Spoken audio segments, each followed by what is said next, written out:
यथार्थ मोक्ष पथ।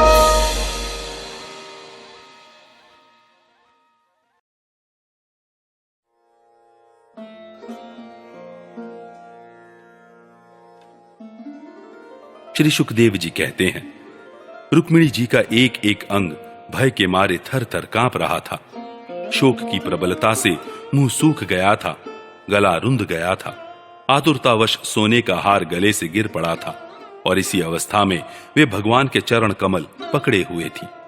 परम दयालु भगवान उन्हें भयभीत देखकर करुणा से द्रवित हो गए। उन्होंने रुक्मी को मार डालने का विचार छोड़ दिया। फिर भी रुक्मी उनके अनिष्ट की चेष्टा से विमुख न हुआ। तब भगवान श्री कृष्ण ने उसको उसी के दुपट्टे से बांध दिया और उसकी दाढ़ी, मूछ तथा केश कई जगह से मूंढकर उसे कुरूप बना दिया। तब तक यदुवंशी वीरों ने शत्रु की अद्भुत सेना को तहस नहस कर डाला, ठीक वैसे ही जैसे हाथी कमलवन को रौंद डालता है। फिर वे लोग उधर से लौटकर श्री कृष्ण के पास आए तो देखा कि रुक्मी दुपट्टे से बंधा हुआ अधमरी अवस्था में पड़ा हुआ है।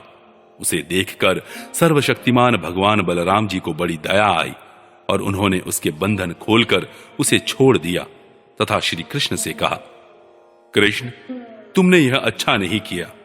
यह निंदित कार्य हम लोगों के योग्य नहीं है। अपने संबंधी की दाढ़ी मूछ मूंढकर उसे कुरूप कर देना, यह तो एक प्रकार का वध ही है। इसके बाद बलराम जी ने रुक्मिणी को संबोधन करके कहा, साध्वी, तुम्हारे भाई का रूप विकृत कर दिया गया है। यह सोचकर हम लोगों से बुरा न मानना, क्योंकि जीव को सुख दुख देने वाला कोई दूसरा नहीं है। उसे तो अपने ही कर्म का फल भोगना पड़ता है। अब श्री कृष्ण से बोले, कृष्ण, यदि अपना सगा संबंधी वध करने योग्य अपराध करे तो भी अपने ही संबंधियों के द्वारा उसका मारा जाना उचित नहीं है। उसे छोड़ देना चाहिए। वह तो अपने अपराध से ही मर चुका है, मरे हुए को फिर क्या मारना। फिर रुक्मिणी जी से बोले, साध्वी, ब्रह्मा जी ने क्षत्रियों का धर्म ही ऐसा बना दिया है कि सगा भाई भी अपने भाई को मार डालता है। इसलिए यह क्षात्र धर्म अत्यंत घोर है।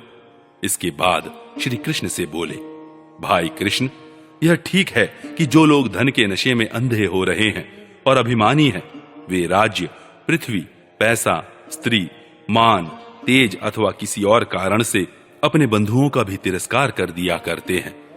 अब वे रुक्मिणी जी से बोले, साध्वी, तुम्हारे भाई बंधु समस्त प्राणियों के प्रति दुर्भाव रखते हैं। हमने उनके मंगल के लिए ही उनके प्रति दंड विधान किया है। उसे तुम अज्ञानियों की भांति अमंगल मान रही हो। यह तुम्हारी बुद्धि की विषमता है। देवी, जो लोग भगवान की माया से मोहित होकर देह को ही आत्मा मान बैठते हैं, उन्हीं को ऐसा आत्ममोह होता है कि यह मित्र है, यह शत्रु है और यह उदासीन है। समस्त देहधारियों की आत्मा एक ही है और कार्य कारण से माया से उसका कोई संबंध नहीं है। जल और घड़ा आदि उपाधियों के भेद से जैसे सूर्य, चंद्रमा आदि प्रकाश युक्त पदार्थ और आकाश भिन्न भिन्न मालूम पड़ते हैं, परंतु हैं एक ही, वैसे ही मूर्ख लोग शरीर के भेद से आत्मा का भेद मानते हैं। यह शरीर आदि और अंत वाला है। पंचभूत, पंच प्राण, तन्मात्रा और त्रिगुण ही इसका स्वरूप है। आत्मा में उसके अज्ञान से ही इसकी कल्पना हुई है और वह कल्पित शरीर ही जो उसे मैं समझता है, उसको जन्म मृत्यु के चक्कर में ले जाता है। साध्वी, नेत्र और रूप दोनों ही सूर्य के द्वारा प्रकाशित होते हैं। सूर्य ही उनका कारण है। इसलिए सूर्य के साथ नेत्र और रूप का न तो कभी वियोग होता है और न संयोग। इसी प्रकार समस्त संसार की सत्ता आत्मसत्ता के कारण जान पड़ती है। समस्त संसार का प्रकाशक आत्मा ही है। फिर आत्मा के साथ दूसरे असत्य पदार्थों का संयोग या वियोग हो ही कैसे सकता है। जन्म लेना, रहना, बढ़ना, बदलना, घटना और मरना, ये सारे विकार शरीर के ही होते हैं, आत्मा के नहीं। जैसे कृष्ण पक्ष में कलाओं का ही क्षय होता है, चंद्रमा का नहीं। परंतु अमावस्या के दिन व्यवहार में लोग चंद्रमा का ही क्षय हुआ कहते सुनते हैं। वैसे ही जन्म, मृत्यु आदि सारे विकार शरीर के ही होते हैं, परंतु लोग उसे भ्रमवश अपने आत्मा का मान लेते हैं। जैसे सोया हुआ पुरुष किसी पदार्थ के न होने पर भी स्वप्न में भोक्ता, भोग्य और भोग रूप फलों का अनुभव करता है, उसी प्रकार अज्ञानी लोग झूठ मूठ संसार चक्र का अनुभव करते हैं। इसलिए साध्वी, अज्ञान के कारण होने वाले इस शोक को त्याग दो। यह शोक अंतःकरण को मुरझा देता है, मोहित कर देता है, इसलिए इसे छोड़कर तुम अपने स्वरूप में स्थित हो जाओ। श्री सुखदेव जी कहते हैं, परीक्षित, जब बलराम जी ने इस प्रकार समझाया, तब परम सुंदरी रुक्मिणी जी ने अपने मन का मैल मिटाकर विवेक बुद्धि से उसका समाधान किया। रुक्मी की सेना और उसके तेज का नाश हो चुका था, केवल प्राण बच रहे थे। उसके चित्त की सारी आशा अभिलाषाएं व्यर्थ हो चुकी थीं और शत्रुओं ने अपमानित करके उसे छोड़ दिया था। उसे अपने विरूप किए जाने की कष्टदायक स्मृति भूल नहीं पाती थी। अतः उसने अपने रहने के लिए भोजकट नाम की एक बहुत बड़ी नगरी बसाई। उसने पहले ही यह प्रतिज्ञा कर ली थी कि दुर्बुद्धि कृष्ण को मारे बिना और अपनी छोटी बहन को लौटाए बिना मैं कुंडिनपुर में प्रवेश नहीं करूंगा। इसलिए क्रोध करके वह वहीं रहने लगा। परीक्षित, भगवान श्री कृष्ण ने इस प्रकार सब राजाओं को जीत लिया और विदर्भ राजकुमारी रुक्मिणी जी को द्वारका में लाकर उनका विधि पूर्वक पाणी ग्रहण किया। हे राजन, उस समय द्वारकापुरी में घर घर बड़ा ही उत्सव मनाया जाने लगा। क्यों ना हो, वहां के सभी लोगों का यदुपति श्री कृष्ण के प्रति अनन्य प्रेम जो था। वहां के सभी नर नारी मणियों के चमकीले कुंडल धारण किए हुए थे। उन्होंने आनंद से भरकर चित्र विचित्र वस्त्र पहने दूल्हा और दुल्हन को अनेकों भेंट की सामग्रियां उपहार में दी। उस समय द्वारका की अपूर्व शोभा हो रही थी। कहीं बड़ी बड़ी पताकाएं बहुत ऊंचे तक फहरा रही थीं। चित्र विचित्र मालाएं, वस्त्र और रत्नों के तोरण बंधे हुए थे। द्वार द्वार पर दूब, खील आदि मंगल की वस्तुएं सजाई हुई थी। जल भरे कलश, अर्गजा और धूप की सुगंध तथा दीपावली से बड़ी ही विलक्षण शोभा हो रही थी। मित्र नरपति आमंत्रित किए गए थे। उनके मतवाले हाथियों के मध्य से द्वारका की सड़क और गलियों का छिड़काव हो गया था। प्रत्येक दरवाजे पर केलों के खंबे और सुपारी के पेड़ रोपे हुए बहुत ही भले मालूम होते थे। उस उत्सव में कौतूहलवश इधर उधर दौड़ धूप करते हुए बंधु वर्गों में कुरु, सृंजय, कैकय, विदर्भ, यदु और कुंती आदि वंशों के लोग परस्पर आनंद मना रहे थे। जहां तहां रुक्मिणी हरण की ही गाथा गाई जाने लगी। उसे सुनकर राजा और राजकन्याएं अत्यंत विस्मित हो गईं। महाराज, भगवती लक्ष्मी जी को रुक्मिणी के रूप में साक्षात लक्ष्मीपति भगवान श्री कृष्ण के साथ देखकर द्वारकावासी नर नारियों को परम आनंद हुआ। 55वां अध्याय, प्रद्युम्न का जन्म और शंबरासुर का वध। श्री सुखदेव जी कहते हैं, परीक्षित, कामदेव भगवान वासुदेव के ही अंश हैं। वे पहले रुद्र भगवान की क्रोधाग्नि से भस्म हो गए थे। अब फिर शरीर प्राप्ति के लिए उन्होंने अपने अंशी भगवान वासुदेव का ही आश्रय लिया। वे ही काम अब की बार भगवान श्री कृष्ण के द्वारा रुक्मिणी जी के गर्भ से उत्पन्न हुए और प्रद्युम्न नाम से जगत में प्रसिद्ध हुए। सौंदर्य, वीर्य, सौशील्य आदि सद्गुणों में भगवान श्री कृष्ण से वे किसी प्रकार कम न थे। बालक प्रद्युम्न अभी 10 दिन के भी न हुए थे कि काम रूपी शंबरासुर वेश बदलकर सूतिका गृह में उन्हें हर ले गया और समुद्र में फेंककर अपने घर लौट आया। उसे मालूम हो गया था कि यह मेरा भावी शत्रु है। समुद्र में बालक प्रद्युम्न को एक बड़ा भारी मत्स्य निकल गया। तदनंतर मछुओं ने अपने बहुत बड़े जाल में फंसाकर दूसरी मछलियों के साथ उस मत्स्य को भी पकड़ लिया और उन्होंने उसे ले जाकर शंबरासुर को भेंट के रूप में दे दिया। शंबरासुर के रसोइये उस अद्भुत मत्स्य को उठाकर रसोई घर में ले आए और कुल्हाड़ियों से उसे काटने लगे। रसोइयों ने मत्स्य के पेट में बालक देखकर उसे शंबरासुर की दासी मायावती को समर्पित किया। उसके मन में बड़ी शंका हुई। तब नारद जी ने आकर बालक का कामदेव होना, श्री कृष्ण की पत्नी रुक्मिणी के गर्भ से जन्म लेना, मत्स्य के पेट में जाना सब कुछ कह सुनाया। परीक्षित, वह मायावती कामदेव की यशस्विनी पत्नी रति ही थी।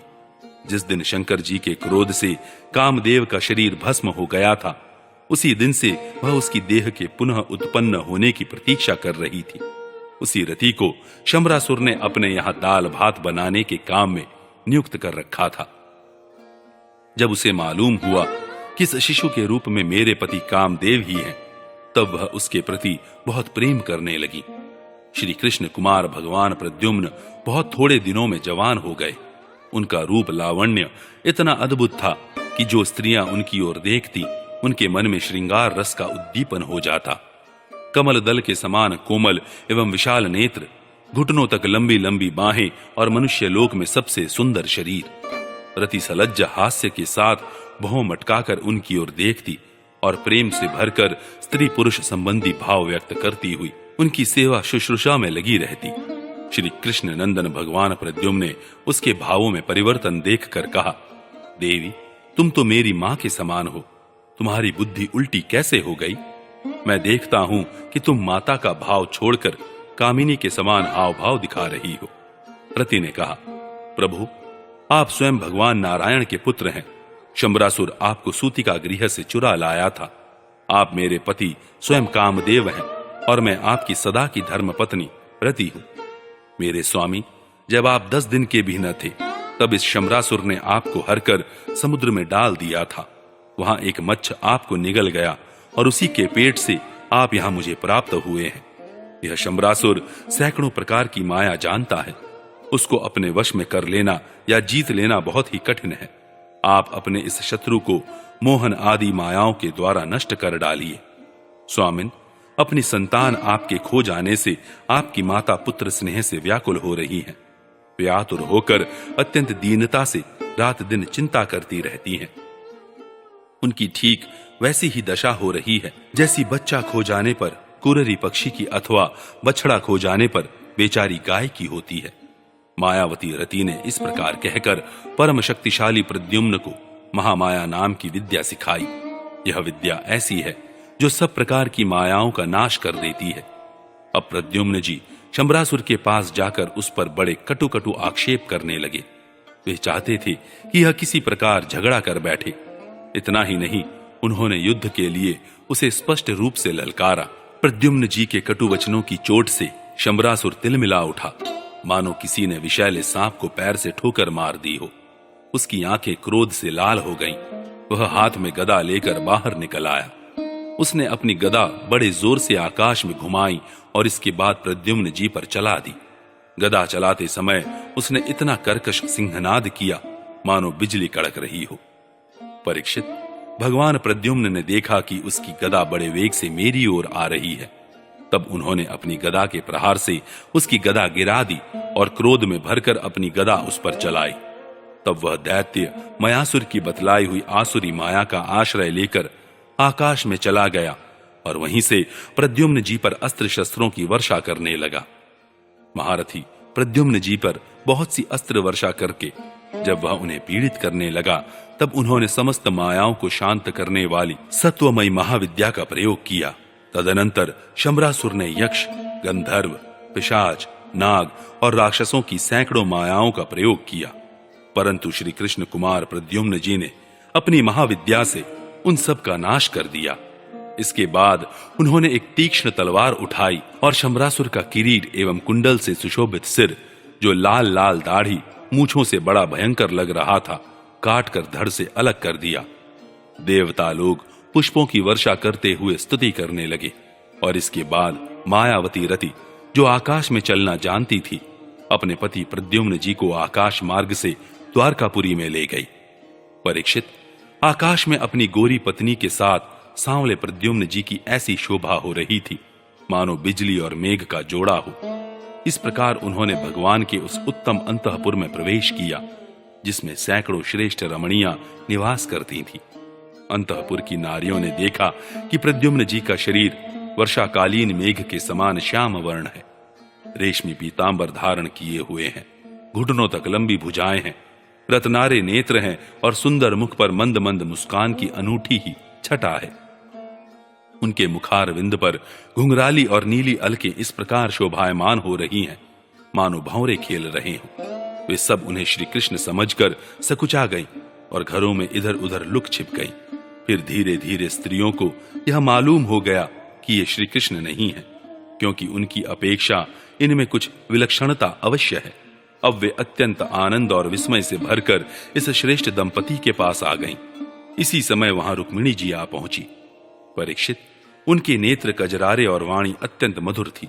इस नवीन दंपति को देखते ही उन्हें अपने खोए हुए पुत्र की याद हो आई। वात्सल्य स्नेह की अधिकता से उनके स्तनों से दूध झरने लगा। रुक्मिणी जी सोचने लगी, यह नर रत्न कौन है? यह कमल नयन किसका पुत्र है? किस बड़भागिनी ने इसे अपने गर्भ में धारण किया होगा? इसे यह कौन सौभाग्यवती पत्नी रूप में प्राप्त हुई है? मेरा भी एक नन्हा सा शिशु खो गया था, न जाने कौन उसे सूतिका गृह से उठा ले गया। यदि वह कहीं जीता जागता होगा तो उसकी अवस्था तथा रूप भी इसी के समान हुआ होगा। मैं तो इस बात से हैरान हूं कि इसे भगवान श्याम सुंदर की सी रूप रेखा, अंगों की गठन, चाल ढाल, मुस्कान, चितवन और बोलचाल कहां से प्राप्त हुई? हो न हो यह वही बालक है जिसे मैंने अपने गर्भ में धारण किया था, क्योंकि स्वभाव से ही मेरा स्नेह इसके प्रति उमड़ रहा है और मेरी बाईं बांह भी फड़क रही है। जिस समय रुक्मिणी जी इस प्रकार सोच विचार कर रही थी, निश्चय और संदेह के झूले में झूल रही थी, उसी समय पवित्र कीर्ति भगवान श्री कृष्ण अपने माता पिता देवकी वसुदेव जी के साथ वहां पधारे। भगवान श्री कृष्ण सब कुछ जानते थे, परंतु वे कुछ न बोले, चुपचाप खड़े रहे। इतने में ही नारद जी वहां आ पहुंचे और उन्होंने प्रद्युम्न जी को शंबरासुर का हर ले जाना, समुद्र में फेंक देना आदि जितनी भी घटनाएं घटित हुई थी वे सब कह सुनाई। नारद जी के द्वारा यह महान आश्चर्यमयी घटना सुनकर भगवान श्री कृष्ण के अंतःपुर की स्त्रियां चकित हो गईं और बहुत वर्षों तक खोए रहने के बाद लौटे हुए प्रद्युम्न जी का इस प्रकार अभिनंदन करने लगी मानो कोई मरकर जी उठा हो। देवकी जी, वसुदेव जी, भगवान श्री कृष्ण, बलराम जी, रुक्मिणी जी और स्त्रियां सब उस नव दंपत्ति को हृदय से लगाकर बहुत ही आनंदित हुए। जब द्वारकावासी नर नारियों को यह मालूम हुआ कि खोए हुए प्रद्युम्न जी लौट आए हैं, तब वे परस्पर कहने लगे, अहो कैसे सौभाग्य की बात है कि यह बालक मानो मरकर फिर लौट आया। परीक्षित, प्रद्युम्न जी का रूप रंग भगवान श्री कृष्ण से इतना मिलता जुलता था कि उन्हें देखकर उनकी माताएं भी उन्हें अपना पतिदेव श्री कृष्ण समझकर मधुर भाव में मग्न हो जाती थीं और उनके सामने से हटकर एकांत में चली जाती थीं। श्री निकेतन भगवान के प्रतिबिंब स्वरूप कामावतार भगवान प्रद्युम्न के दिख जाने पर ऐसा होना कोई आश्चर्य की बात नहीं है। फिर उन्हें देखकर दूसरी स्त्रियों की विचित्र दशा हो जाती थी, इसमें तो कहना ही क्या है। 56वां अध्याय, स्यमंतक मणि की कथा, जामवती और सत्यभामा के साथ श्री कृष्ण का विवाह। श्री सुखदेव जी कहते हैं, परीक्षित, सत्राजित ने श्री कृष्ण को झूठा कलंक लगाया था। फिर उस अपराध का मार्जन करने के लिए उसने स्वयं स्यमंतक मणि सहित अपनी कन्या सत्यभामा भगवान श्री कृष्ण को सौंप दी। राजा परीक्षित ने पूछा, भगवान, सत्राजित ने भगवान श्री कृष्ण का क्या अपराध किया था? उसे स्यमंतक मणि कहां से मिली और उसने अपनी कन्या उन्हें क्यों दी? श्री सुखदेव जी ने कहा, परीक्षित, सत्राजित भगवान सूर्य का बहुत बड़ा भक्त था। वे उसकी भक्ति से प्रसन्न होकर उसके बहुत बड़े मित्र बन गए थे। सूर्य भगवान ने ही प्रसन्न होकर बड़े प्रेम से उसे स्यमंतक मणि दी थी। सत्राजित उस मणि को गले में धारण कर ऐसा चमकने लगा मानो स्वयं सूर्य ही हो। परीक्षित, जब सत्राजित द्वारका में आया तब अत्यंत तेजस्विता के कारण लोग उसे पहचान न सके। दूर से ही उसे देखकर लोगों की आंखें उसके तेज से चौंधी आ गई। लोगों ने समझा कि कदाचित स्वयं भगवान सूर्य आ रहे हैं। उन लोगों ने भगवान के पास आकर उन्हें इस बात की सूचना दी। उस समय भगवान श्री कृष्ण चौसर खेल रहे थे। लोगों ने कहा, शंख चक्र गदाधारी नारायण, कमल नयन दामोदर, यदुवंश शिरोमणि गोविंद, आपको नमस्कार है। जगदीश्वर, देखिए, अपनी चमकीली किरणों से लोगों के नेत्रों को चौंधियाते हुए प्रचंड रश्मि भगवान सूर्य आपका दर्शन करने आ रहे हैं। प्रभु, सभी श्रेष्ठ देवता त्रिलोकी में आपकी प्राप्ति का मार्ग ढूंढते रहते हैं, किंतु उसे पाते नहीं। आज आपको यदुवंश में छिपा हुआ जानकर स्वयं सूर्य नारायण आपका दर्शन करने आ रहे हैं। श्री सुखदेव जी कहते हैं, परीक्षित, अनजान पुरुषों की यह बात सुनकर कमल नयन भगवान श्री कृष्ण हंसने लगे। उन्होंने कहा, अरे ये सूर्य देव नहीं है, यह तो सत्राजित है जो मणि के कारण इतना चमक रहा है। इसके बाद सत्राजित अपने समृद्ध घर में चला आया। घर पर उसके शुभागमन के उपलक्ष्य में मंगल उत्सव मनाया जा रहा था। उसने ब्राह्मणों के द्वारा स्यमंतक मणि को एक देव मंदिर में स्थापित करा दिया। परीक्षित, वह मणि प्रतिदिन 8 भार सोना दिया करती थी और जहां वह पूजित होकर रहती थी वहां दुर्भिक्ष, महामारी, ग्रह पीड़ा, सर्प भय, मानसिक और शारीरिक व्यथा तथा मायावियों का उपद्रव आदि कोई भी अशुभ नहीं होता था। एक बार भगवान श्री कृष्ण ने प्रसंगवश कहा, सत्राजित, तुम अपनी मणि राजा उग्रसेन को दे दो। परंतु वह इतना अर्थलोलुप लोभी था कि भगवान की आज्ञा का उल्लंघन होगा इसका कुछ भी विचार न करके उसे अस्वीकार कर दिया। एक दिन सत्राजित के भाई प्रसेन ने उस परम प्रकाशमय मणि को अपने गले में धारण कर लिया और फिर वह घोड़े पर सवार होकर शिकार खेलने वन में चला गया। वहां एक सिंह ने घोड़े सहित प्रसेन को मार डाला और उस मणि को छीन लिया। वह अभी पर्वत की गुफा में प्रवेश कर ही रहा था कि मणि के लिए ऋक्षराज जामवान ने उसे मार डाला। उन्होंने वह मणि अपनी गुफा में ले जाकर बच्चे को खेलने के लिए दे दी। अपने भाई प्रसेन के न लौटने से उसके भाई सत्रजित को बड़ा दुख हुआ। वह कहने लगा, बहुत संभव है श्री कृष्ण ने ही मेरे भाई को मार डाला हो, क्योंकि वह मणि गले में डालकर वन में गया था। सत्राजित की यह बात सुनकर लोग आपस में काना फूसी करने लगे। जब भगवान श्री कृष्ण ने सुना कि यह कलंक का टीका मेरे ही सिर लगाया गया है, तब वे उसे धो बहाने के उद्देश्य से नगर के कुछ सभ्य पुरुषों को साथ लेकर प्रसेन को ढूंढने के लिए वन में गए। वहां खोजते खोजते लोगों ने देखा कि घोर जंगल में सिंह ने प्रसेन और उसके घोड़े को मार डाला है। जब वे लोग सिंह के पैरों का चिन्ह देखते हुए आगे बढ़े, तब उन लोगों ने यह भी देखा कि पर्वत पर एक रीछ ने सिंह को भी मार डाला है। भगवान श्री कृष्ण ने सब लोगों को बाहर ही बिठा दिया और अकेले ही घोर अंधकार से भरी हुई ऋक्षराज की भयंकर गुफा में प्रवेश किया। भगवान ने वहां जाकर देखा कि श्रेष्ठ मणि स्यमंतक को बच्चों का खिलौना बना दिया गया है। वे उसे हर लेने की इच्छा से बच्चे के पास जा खड़े हुए। उस गुफा में एक अपरिचित मनुष्य को देखकर बच्चे की धाय भयभीत की भांति चिल्ला उठी। उसकी चिल्लाहट सुनकर परम बली ऋक्षराज जामवान क्रोधित होकर वहां दौड़ आए। परीक्षित, जामवान उस समय कुपित हो रहे थे। उन्हें भगवान की महिमा, उनके प्रभाव का पता न चला। उन्होंने उन्हें एक साधारण मनुष्य समझ लिया और वे अपने स्वामी भगवान श्री कृष्ण से युद्ध करने लगे। जिस प्रकार मांस के लिए 2 बाज आपस में लड़ते हैं, वैसे ही विजयाभिलाषी भगवान श्री कृष्ण और जामवान आपस में घमासान युद्ध करने लगे।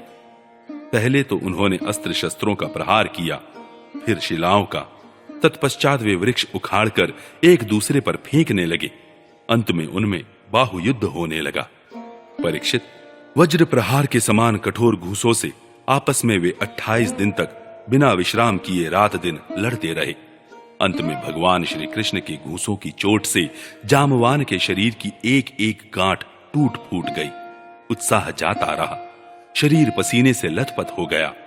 तब उन्होंने अत्यंत विस्मित चकित होकर भगवान श्री कृष्ण से कहा, प्रभु, मैं जान गया आप ही समस्त प्राणियों के स्वामी, रक्षक, पुराण पुरुष भगवान विष्णु हैं। आप ही सबके प्राण, इंद्रिय बल, मनोबल और शरीर बल हैं। आप विश्व के रचयिता, ब्रह्मा आदि को भी बनाने वाले हैं। बनाए हुए पदार्थों में भी सत्ता रूप से आप ही विराजमान हैं। काल के जितने भी अवयव हैं, उनके नियामक परम काल आप ही हैं और शरीर भेद से भिन्न भिन्न प्रतीयमान अंतरात्माओं के परम आत्मा भी आप ही हैं। प्रभु, मुझे स्मरण है आपने अपने नेत्रों में तनिक सा क्रोध का भाव लेकर तिरछी दृष्टि से समुद्र की ओर देखा था। उस समय समुद्र के अंदर रहने वाले बड़े बड़े नाग और मगरमच्छ क्षुब्ध हो गए थे और समुद्र ने आपको मार्ग दे दिया था। तब आपने उस पर सेतु बांधकर सुंदर यश की स्थापना की तथा लंका का विध्वंस किया। आपके बाणों से कट कट कर राक्षसों के सिर पृथ्वी पर लौट रहे थे।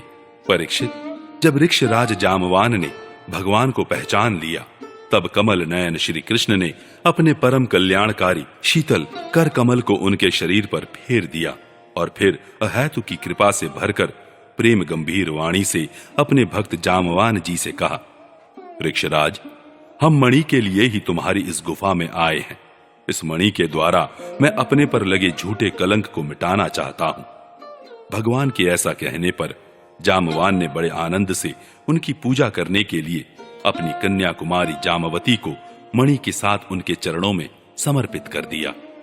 भगवान श्री कृष्ण जिन लोगों को गुफा के बाहर छोड़ गए थे, उन्होंने 12 दिन तक उनकी प्रतीक्षा की, परंतु जब उन्होंने देखा कि अब तक वे गुफा में से नहीं निकले, तब वे अत्यंत दुखी होकर द्वारका को लौट गए। वहां जब माता देवकी, रुक्मिणी, वसुदेव जी तथा अन्य संबंधियों और कुटुंबियों को यह मालूम हुआ कि श्री कृष्ण गुफा में से नहीं निकले, तब उन्हें बड़ा शोक हुआ। सभी द्वारकावासी अत्यंत दुखित होकर सत्राजित को भला बुरा कहने लगे और भगवान श्री कृष्ण की प्राप्ति के लिए महामाया दुर्गा देवी की शरण में गए। उनकी उपासना करने लगे। उनकी उपासना से दुर्गा देवी प्रसन्न हुई और उन्होंने आशीर्वाद दिया। उसी समय उनके बीच में मणि और अपनी नववधु जामवती के साथ सफल मनोरथ होकर श्री कृष्ण सबको प्रसन्न करते हुए प्रकट हो गए। सभी द्वारकावासी भगवान श्री कृष्ण को पत्नी के साथ और गले में मणि धारण किए हुए देखकर परमानंद में मग्न हो गए, मानो कोई मरकर लौट आया हो।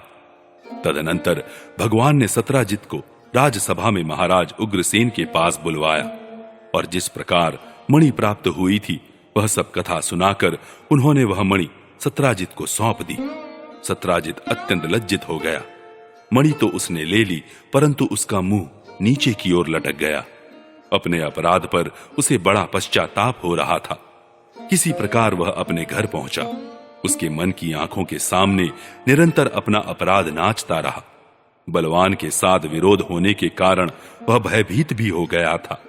अब वह यही सोचता रहा कि अपने अपराध का मार्जन कैसे करूं, मुझ पर भगवान श्री कृष्ण कैसे प्रसन्न हो। मैं ऐसा कौन सा काम करूं जिससे मेरा कल्याण और लोग मुझे कोसे नहीं। सचमुच मैं अदूरदर्शी क्षुद्र हूं। धन के लोभ से मैं बड़ी मूढ़ता का काम कर बैठा। अब मैं रमणियों में रत्न के समान अपनी कन्या सत्यभामा और वह स्यमंतक मणि दोनों ही श्री कृष्ण को दे दूं। यह उपाय बहुत अच्छा है। इसी से मेरे अपराध का मार्जन हो सकता है और कोई उपाय नहीं है। सत्राजित ने अपनी विवेक बुद्धि से ऐसा निश्चय करके स्वयं ही इसके लिए उद्योग किया और अपनी कन्या तथा स्यमंतक मणि दोनों ही ले जाकर श्री कृष्ण को अर्पण कर दी। सत्यभामा शील स्वभाव, सुंदरता, उदारता आदि सद्गुणों से संपन्न थी। बहुत से लोग चाहते थे कि सत्यभामा हमें मिले और उन लोगों ने उन्हें मांगा भी था, परंतु अब भगवान श्री कृष्ण ने विधि पूर्वक उनका पाणी ग्रहण किया। परीक्षित, भगवान श्री कृष्ण ने सत्राजित से कहा, हम स्यमंतक मणि न लेंगे। आप सूर्य भगवान के भक्त हैं, इसलिए वह आपके ही पास रहे। हम तो केवल उसके फल के अर्थात उससे निकले हुए सोने के अधिकारी हैं। वही आप हमें दे दिया करें।